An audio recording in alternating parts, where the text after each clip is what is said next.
İmam Ali aleyhisselam ile Hanım Zehra salamullahi aleyha evlendikten bir neçə gün sonra Peygamber Ekrem sallallahu aleyhi ve aleyhi İmam Ali'den aleyhisselam Fatime salamullahi aleyha sene nece zövcedir diye soruştu kuda.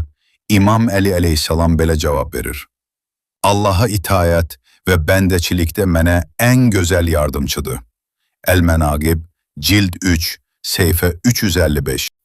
Həsən İbn Ali İbn Ebu Hemze öz atasından belə nəqledir. İmam Sadiq'dən aleyhisselam soruştum. Hansı sebebe göre Fatime aleyhisselam gündüz değil gece defnedilmiştir? İmam aleyhisselam buyurdu. Çünkü o adamların 2 neferin Ömer ve Ebu Bekir lanetullahın ona namaz kılmamasını vesiyet etmişti. İlelüş Şeraye, Cild 1, Seyfe 185, Bab 149, Hadis 1.